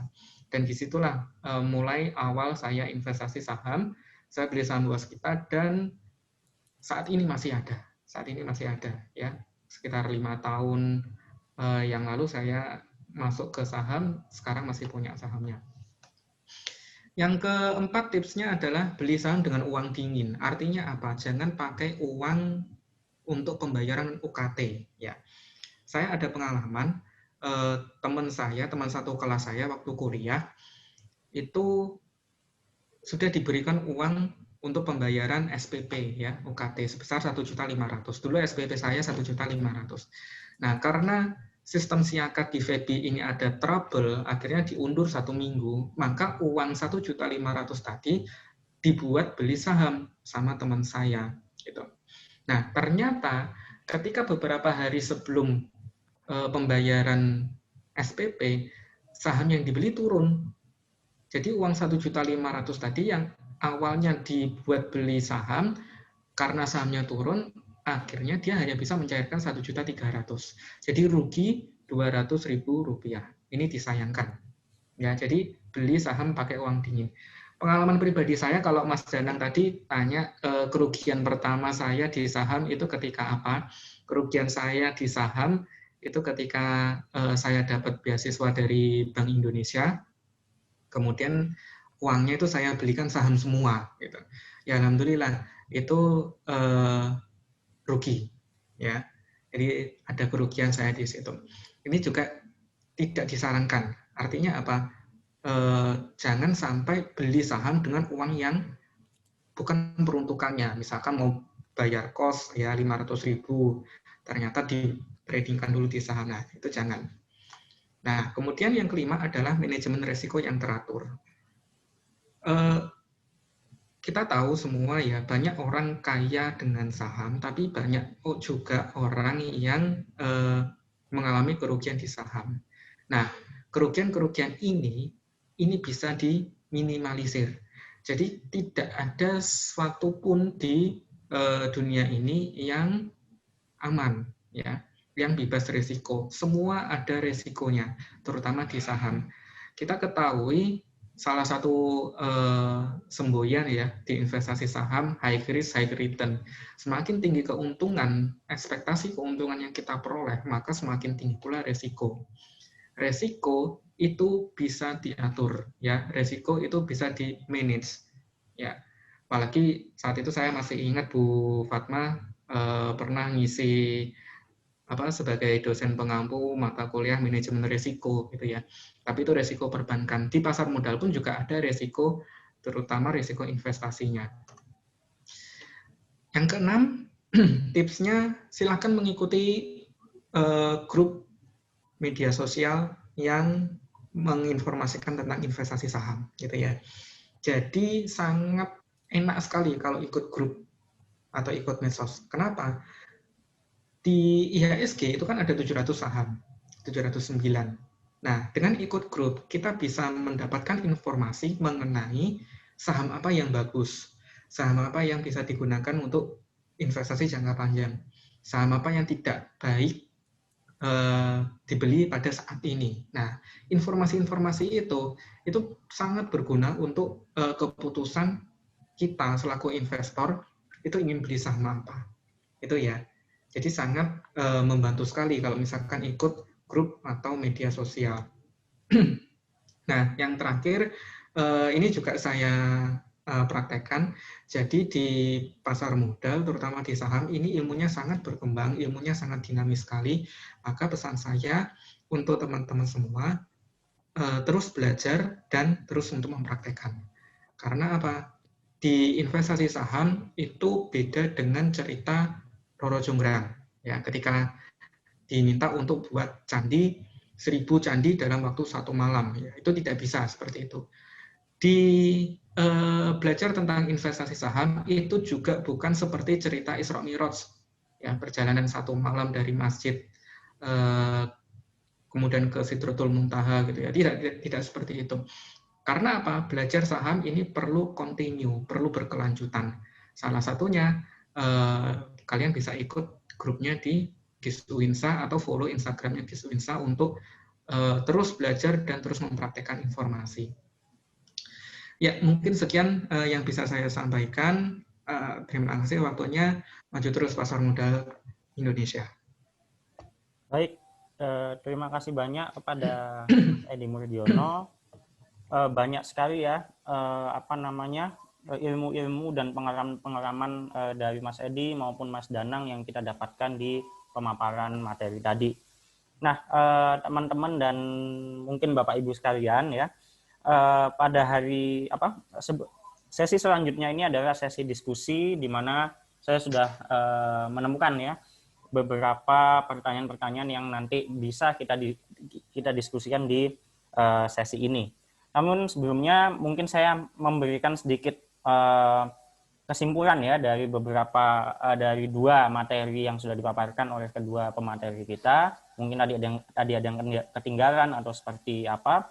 Jadi intinya teman-teman ini harus belajar ya memahami fungsi dari pasar modal itu sendiri dan doing by learning. Jadi teman-teman selain juga belajar, lakuin juga, mumpung juga di pasar modal Indonesia itu cukup murah modalnya untuk hanya buka akun dan depositnya. Hanya perlu 100.000. Selain itu ilmunya, jadi teman-teman juga udah paham ya, kayak tadi Mas Danang menyebutkan ada apa bedanya pasar modal, pasar berjangka, dan yang terbaru nih yang sering banget ditanyain ya sama teman-teman yang mau trading atau investasi awal-awal itu ada lagi satu binary option. Nah, itu juga jadi sering. Jadi teman-teman juga harus belajar apa sih bedanya, bagaimana risikonya, supaya nanti apa yang dibilang aman di pasar modal itu teman-teman benar-benar paham aman dalam konteks apa. Jangan bilang aman itu terus nggak bisa rugi, tidak seperti itu. Mungkin juga untuk mempersingkat waktu juga saya mulai membacakan pertanyaannya. Sama yang terakhir tadi juga, jangan takut ya untuk beli saham ya, ini sudah memang terkoreksi dalam, tinggal cari aja perusahaan yang sekiranya secara fundamental bagus, beli, dan insya Allah nanti ketika COVID sudah normal ya, keadaan normal, jadi sudah bisa kembali lagi harga sahamnya. Oke, pertanyaan yang pertama nih ada dua penanya, tapi kurang lebih saya anggap ini sama ya. Untuk pertanyaan ini mungkin bisa lebih ke Mas Danang ya mungkin ya. Dari Mas Agus Mustafa dan Mas Johannes Kurniawan. Jadi tanya lebih buat mana kira-kira reksadana atau obligasi atau suku. Nah, terus untuk Mas Johannes sendiri ini nanyain kalau Mas kalau mau beli SUK itu apakah harus menunggu periode tertentu? Bagaimana cara mendaftarkannya? Lalu untuk nominal persentase bunga yang diterima, apakah tiap bulan masuk seperti deposito atau per tahun atau bagaimana? Terima kasih. Oke, terima kasih Mas Agus ya tadi kayaknya. Ya, Mas Agus dan Mas Johannes. Ya, Mas Agus. Nah, menurut Mas lebih, sorry, suara saya kayaknya karena hari ini berapa kali tadi dari pagi sampai sore kayaknya udah mau hilang nih kayaknya. Dari Mas Agus, menurut Mas Agus lebih worth it mana reksadana atau obligasi atau sukuk ya. Nah, lebih worth it mana sebenarnya dari sisi harus tahu tujuan investasinya kita. Karena di reksadana pun juga ada namanya reksadana pendapatan tetap. Nah, di reksadana pendapatan tetap itu biasanya isinya juga yang dari obligasi biasanya. Nah, kalau misalkan reksadana itu kan investasi yang dikelola oleh manajer investasi. Jadi sewaktu-waktu bisa kita beli nih kapan aja, tergantung jenis obligasinya. Sedangkan kalau misalnya obligasi atau sukuk, itu nggak sewaktu-waktu bisa kita beli. Nah, kecuali memang ada obligasi yang di pasar sekunder. Nah, biasanya obligasi itu ada istilahnya jangka waktu untuk penerbitannya. Nah, itu biasanya kurang lebih biasanya 1 bulan.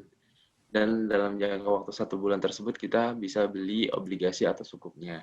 Nah, kalau misalnya mau worth it yang mana, nah itu tergantung juga dari historinya juga. Tiap obligasi dan sukuk juga berbeda-beda dengan reksadana.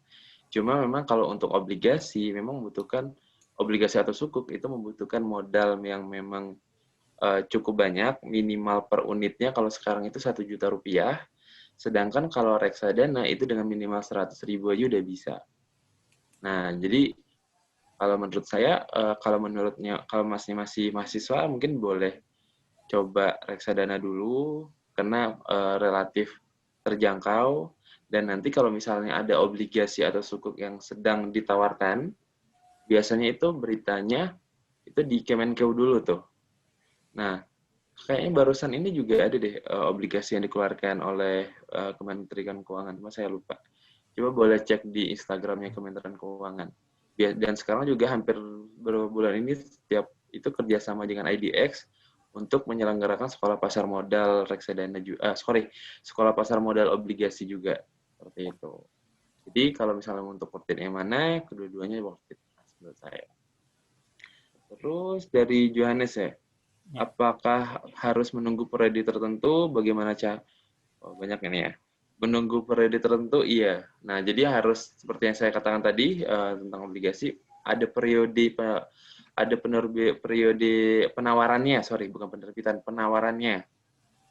Nah, dalam periode penawaran tersebut kita bisa membeli obligasinya tersebut atau sukuk. Nah, terus ada juga beberapa sukuk yang memang bisa diperjualbelikan di pasar sekunder. Nah, tapi ada juga yang enggak. Nah, terus bagaimana cara mendaftarnya? Mendaftarnya itu melalui MIDIS atau mitra distribusi. Nah, biasanya juga bisa, kalau misalnya saya dari Bursa Efek Indonesia, juga, kalau misalnya obligasi masih diperbolehkan. Jadi waktu itu saya pernah beli melalui perbankan. Bahkan saya belinya di Papua loh waktu itu. Di salah satu bank BUMN di Papua. Nah, jadi kalau misalnya bank BNI nih, ada sebagian medisnya tinggal datang aja ke CS-nya, misalnya beli obligasi. Kalau misalnya CS-nya nggak tahu, panggil manajernya aja. Biasanya tahu tuh kalau manajernya. Terus untuk nominal persentase bunganya, apakah diterima setiap bulan seperti deposito atau per tahun? Sebenarnya ini juga obligasi sendiri kalau misalnya untuk penerimaan keuntungannya pun sebenarnya tergantung jenis obligasinya juga. Nah, ada obligasi yang memang kita membeli obligasi tersebut misalnya. Nah, dibagi ke bunganya misalnya per tahunnya 7%, 6 misalnya 7% nih. Nah, itu akan dicicil per bulannya. Terus ada juga jenis yang obligasi memang setelah kita beli obligasinya tersebut, itu langsung nanti di akhir jatuh tempo obligasinya dibayarkan juga ada. Tapi yang biasanya sih memang setiap bulan dibayarkan ke rekeningnya kita biasanya. Terus kayak yang tadi bagaimana cara mendaftarnya itu nggak hanya di perbankan ya. Biasanya MIDIS itu di aset manajemen atau sekuritas juga ada beberapa yang udah jadikan MIDIS oleh Kementerian Keuangan. Jadi gampang banget sekarang kalau misalnya mau beli obligasi itu sekarang. Dan minimal pembeliannya sekarang minimal 1 juta rupiah udah bisa. Yang sebelumnya per unitnya kalau nggak salah 5 juta kalau nggak salah. Gitu. Oke. Saya kembalikan lagi ke moderator. Oke, terima kasih Mas Danang. Untuk pertanyaan selanjutnya, untuk mengingat waktu juga ya. Ada pertanyaan dari Mas Aryudin Budi Santoso. Ini sebenarnya mungkin kedua pemateri bisa menjawab ya, tapi mungkin ini karena Mas Edi yang masih juga di sekuritas, mungkin untuk pertanyaan ini Mas Edi ya. Mungkin kalau Mas Danang mau nambahin juga silahkan ya. Jadi karena kan dulu juga pernah di sekuritas. Ini pertanyaannya sebenarnya simpel tapi wah cukup teknis ya. Apakah boleh bekerja di perusahaan sekuritas tanpa sertifikasi WPPE? Kayak gitu. Mungkin Mas Edi dulu silahkan. Ya, baik. Terima kasih. Kalau untuk bekerja di sekuritas, ini kalau bisa usahakan punya WPPE ya. Kalau teman-teman yang lain yang belum tahu WPPE, ini merupakan lisensi untuk bekerja di pasar modal. WPPE sendiri adalah kepanjangan dari Wakil Perantara Perdagangan Efek. WPPE ini berfungsi sebagai layaknya SIM, surat izin mengemudi, bagi orang-orang yang ingin mengendarai motor atau mengendarai mobil. Jadi, kalau misalkan pengen leluasa kerja di perusahaan sekuritas, gitu ya, saran saya adalah segera ikuti sertifikasi WPPE. Ini bisa dilakukan secara online juga saat ini dan biayanya murah. Mungkin itu saja jawaban dari saya, Mas Danang. Mungkin yang dari Teachme ada informasi juga dulunya. Ya, saran saya sih agak agak cepat nih, karena Teachme kan sebentar lagi nggak bisa sertifikasi pasar modal lagi, karena diambil alih oleh apa ya saya lupa. Nah, jadi sekarang di pasar modal itu nggak untuk sertifikasi itu dijadikan satu tempat. Nah, satu tempat itu saya lupa, masih di apa ya namanya lembaga satunya lagi itu, tapi masih offline kalau dulu ya, Ya, saya lupa. ya. Ada lembaganya. Nah, itu. Nah, lebih baik kalau misalnya teman-teman ada waktu sekarang, boleh banget ambil di Teachme aja mungkin boleh coba WPPE pemasaran dulu, baru ntar WPPE full-nya juga boleh. Nah, apalagi sekarang kan udah online tuh. Udah online itu proyek terakhir saya di Teachme itu, online-nya di Teachme itu tentang sertifikasi online-nya. Jadi teman-teman dimanapun dan kapanpun gampang banget kok untuk ikutin sertifikasinya. Gitu sih. Dan kalau misalnya Winsa itu udah ada kerja sama Teachme belum saya? Belum Mas, kalau Teachme masih belum. Masih belum ya? Masih belum. Kalau misalnya udah kerjasama seharusnya lebih gampang. Gitu aja Tapi sih. cuma biasanya barengan gitu sih Mas.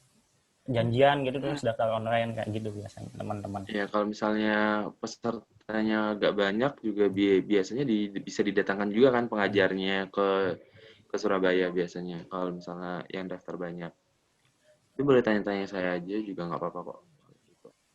Jadi udah terjawab ya Mas Aryudin ya, ini udah ancang-ancang ini kayaknya mau bekerja di sekuritas. Oke, selanjutnya ini mungkin pertanyaannya cocok untuk Mas Edi juga ini ya. Dari Mbak mungkin ya, Mbak Fatimah Nur Fauzi.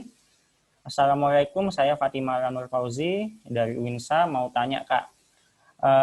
Yang saya tahu dalam jual beli saham itu ada istilah saham gorengan. Nah, bagi orang awam yang baru terjun ke dunia investasi kan bisa dibilang susah gampang untuk membedakan saham ini gorengan atau tidak. Menurut Kakak, apa cara yang paling mudah untuk mengidentifikasi pembelian saham gorengan? Terima kasih. Ya, oke. Untuk Mbak Fatimah Nur Fauzi ya. Jadi kalau misalkan tadi sudah diinfokan saham gorengan, sebenarnya yang dimaksud gorengan itu apa? Jadi bukan saham-saham gorengan pinggir jalan itu tidak ya. Itu disebut saham gorengan karena sahamnya harganya terjangkau. Biasanya di bawah 1.000 gitu ya. Di bawah 1.000 rupiah per lembar sahamnya. Nah, Saya rasa kalau investasi saham itu tidak ada susah-susah gampang ya. Ya semua gampang asalkan kita pengen dan niat untuk belajar. Nah, cara membedakannya bagaimana? Jangan pilih atau jangan beli saham yang harganya di bawah 1.000. Kecuali dia punya eh, fundamental atau kinerja yang bagus ke depannya. Gitu ya. Jadi, mau diingat lagi, jangan beli saham yang harganya di bawah 1.000 atau bahkan di bawah 100 gitu ya. Kecuali saham tersebut punya fundamental atau kinerja yang baik, yang solid. Nah, cara membedakannya bagaimana? Biasanya transaksi saham-saham ini dilakukan di harga kurang dari 100, biasanya seperti itu. Nah, kalau misalkan Mbak Nur Fauzi sudah memiliki akun di perusahaan sekuritas, kalau ada pergerakan yang sangat signifikan, artinya pergerakan sahamnya itu sangat bergerak naik turunnya tinggi, gitu ya. Nah, itu berarti ada indikasi pergerakan harga yang di luar kewajaran. Nah, saran saya itu hindari. Pilihlah saham-saham yang ada di sekitar kita. Saham yang ada di sekitar kita sangat banyak sekali dan sangat bagus-bagus sekali. Mau dari bank, baik konvensional maupun syariah itu ada, mall-mall juga ada, consumer good ada, telekomunikasi ada, dan itu semua bukan saham gorengan. Itu semua saham-saham yang bagus, dia termasuk saham di LQ45 yang liquid, dan dia termasuk saham di indeks IDX 30, dan bahkan masuk ke JII, Jakarta Islamic Index. Saya rasa itu semoga menjawab pertanyaannya Mbak Nur Fauzi. Oke, terima kasih banyak Mas Edi atas jawabannya. Sebenarnya nih, kalau saya lihat sih ada 2 pertanyaan lagi sih. Mungkin bisa kita habisin aja ya, Mas Boleh, Danang sama silakan. Mas Edi ya. Ya. Mungkin kita singkat-singkat aja. Mungkin kalau yang ini untuk Mas Danang. Ini kayaknya kasihan banget ini ya. Dari Mas Oki namanya. Mau tanya dong, apakah yang terjadi dengan pemegang saham perusahaan setelah perusahaannya dikeluarkan dari BI atau dari listing tadi ya? Apakah kita masih memiliki saham tersebut dan lembarannya apa maksud ini saja apa hangus? Maksudnya mungkin apakah hangus gitu ya sahamnya? Jadi gitu pertanyaannya dari Mas Oki. Bagus banget nih pertanyaan dari Oki Akbar. Nah, tadi kan saya sempat ngomong tuh kalau misalnya hampir semua perusahaan yang TBK itu ada di Bursa Efek Indonesia. Nah, berarti nggak semua dong, berarti ya kan. Nah, ada juga nih perusahaan yang TBK tapi nggak ada di Bursa Efek Indonesia. Nah, terus kalau misalnya kita beli perusahaan saham di Bursa Efek Indonesia, terus ternyata perusahaan tersebut dikeluarkan dari Bursa Efek Indonesia. Terus saham yang kita punya gimana nih? Nah, saham yang kita punya itu masih tetap ada, tapi akan langsung ke perusahaannya, nggak melalui Bursa Efek Indonesia lagi. Nah, seperti contohnya ada yang TBK, tapi misalnya yang dari awal memang nggak ada di Bursa Efek Indonesia dan TBK, itu contohnya adalah Bank Muamalat. Misalnya teman-teman perhatikan Bank Muamalat itu sudah TBK, tapi dia nggak ada di Bursa Efek Indonesia. Nah, dia kena laporan ke Otoritas Jasa Keuangan, dia jadi kalau misalnya kita mau beli sahamnya atau gimana itu langsung ke perusahaannya. Nah, jadi hampir sama tuh dengan perusahaan yang dikeluarkan oleh Bursa Efek Indonesia. Saham yang kita punya itu masih ada. Nah, tapi itu langsung ke perusahaannya. Nah, jadi udah nggak mengikuti aturan yang ada di Bursa Efek Indonesia lagi. Gitu sih jawabannya untuk Mas Oki Akbar. Oke, terima kasih Mas. Terakhir ya, ini udah pertanyaan terakhir. Di sini juga udah maghrib ya. Ini mungkin bisa untuk Mas Edi maupun Mas Danang sih. Sekarang kan ada aplikasi Bibit. Nah, di situ aplikasi untuk investasi juga. Apakah para investor awam atau masih baru terjun di dunia investasi? Apakah lebih baik join di Bibit dulu? Ini gimana nih Mas? Kalau menurut Mas Danang maupun Mas Edi? Ini lebih ke produknya sih. Sebenarnya kan aplikasi Bibit itu lebih ke reksadana ya kalau nggak saya lebih ke reksadana. Sebenarnya aplikasi Bibit platform aja sih gimana cara kita untuk membeli reksadana aja. Cuma memang karena biasanya kan agak ribet tuh kalau misalnya mau buka rekening buka rekening reksadana dulu, terus milih reksadana. Cuma di aplikasi Bibit sendiri kan agak gampang kayak kelihatannya. Saya lihat punya teman saya itu. Jadi saya cek juga terdaftar di Otoritas Jasa Keuangan. Jadi kalau misalnya buat teman-teman mau coba juga nggak ada salahnya kok. Seperti itu. Ya. Itu aja sih. Jadi ketika teman-teman mau berinvestasi di platform mana aja, pastikan platform tersebut terdaftar dan punya izin dari OJK. Jadi jangan hanya terdaftar aja ya, cek dulu punya izin nggak dari Otoritas Jasa Keuangan untuk melakukan kegiatan untuk transaksi di pasar modal seperti itu. Oke, Mas Edi ada tambahan, silakan. Ya, baik. Tambahan sedikit aja, selain untuk aplikasinya yang sudah terdaftar di OJK, mungkin saran saya, pilihlah aplikasi atau supermarket reksadana yang kerjasama dengan GIS Uinsa, gitu ya. Jadi di sini GIS Uinsa kan kerjasamanya dengan Indo Premier Sekuritas ya, IPOT. Di situ IPOT juga ada aplikasi untuk reksadana, gitu. Dan bahkan teman-teman bisa investasi dengan satu akun, gitu ya. Nah, nanti bisa tanya ke teman-teman dari GIS Uinsa untuk reksadana di Indo Premier, atau tanya ke Mas Waza juga bisa, dan pengurus lainnya. Tapi sebenarnya kalau reksadana tidak ada salahnya ya, jadi ini salah satu diversifikasi investasi selain saham. Gitu. Tapi mungkin Resikonya saran saya cari aja yang aplikasinya atau sekuritasnya sudah kerjasama dengan kampus. Karena apa? Jadi kalau misalkan ada kendala atau ada kesulitan di aplikasi, kita bisa sharing dengan teman-teman lainnya. Mungkin itu saja tambahan dari saya. Oke. Dan juga IPOT juga bisa 3-in-1 ya, obligasi juga bisa nggak sih di IPOT kayaknya? Bisa Mas, tapi kalau misalkan saya menjelaskan, saya dilema Mas, karena sudah tidak. Udah beda bendera ya. Ya, Sudah dulu itu Mas. jadi nanti Untuk lengkapnya mungkin bisa ke Faza langsung ya nanti Ya, teman-teman. atau ke pengurus galeri investasi Tanya. lainnya. bisa langsung ke saya ya, masuk ke grup yang ada di apa itu, yang di link Zoom yang saya masukkan juga ada grup, dan bisa juga nanti DM langsung ke @gis_winsa, sama mungkin bisa juga di salah satu lembaga edukasi saya ya, baru buat juga Triv Academy, itu nanti bisa DM atau bisa lewat grup WA, grup WA kami kayak gitu. Jadi apalagi kalau ini Mbak Anissa ini kan juga di UIN ya, jadi lebih enak juga kan kalau misalnya diskusi-diskusi sama sesama mahasiswa UIN kayak gitu. Boleh Oke. tuh nanti kalau udah nggak pandemi kita ngobrol-ngobrol bareng, ketemu di mana waktu saya pulang ke Surabaya tuh nanti. Siap, Mas. Oh, boleh tuh. Kita ajak semua yang kerja di pasar modal, alumni pasar modal semua kita ajak.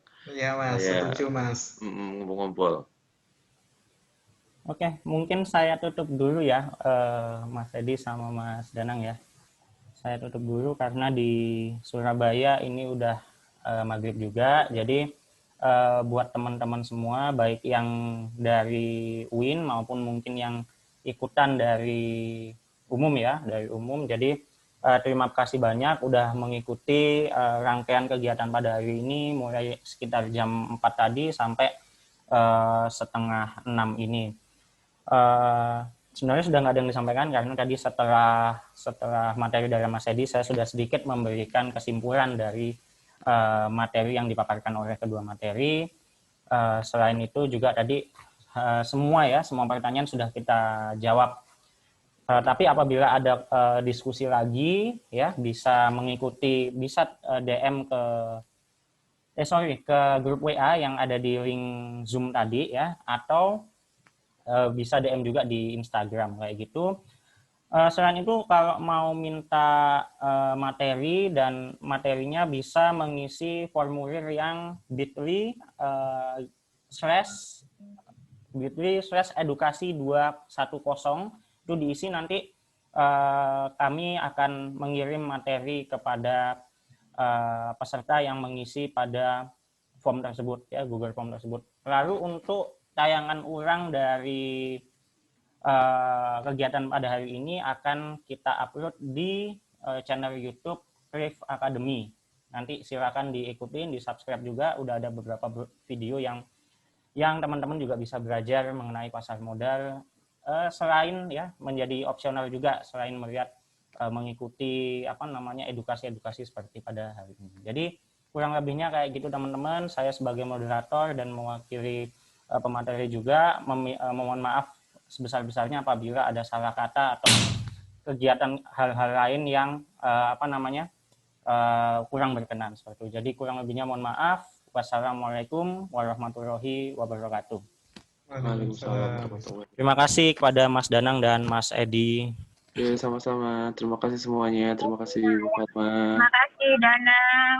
Edi. Terima kasih Bu Fatma.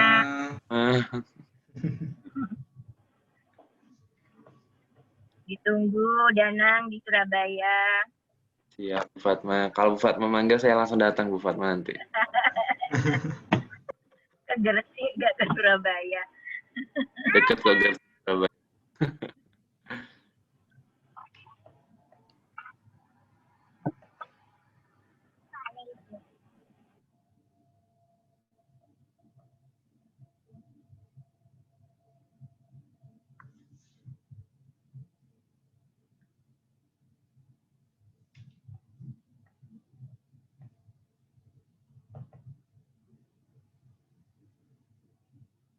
Oke, izin live dulu Mas Faza, Bu Fatma. Sekali lagi terima kasih sudah diberikan kesempatan sharing ke adik-adik.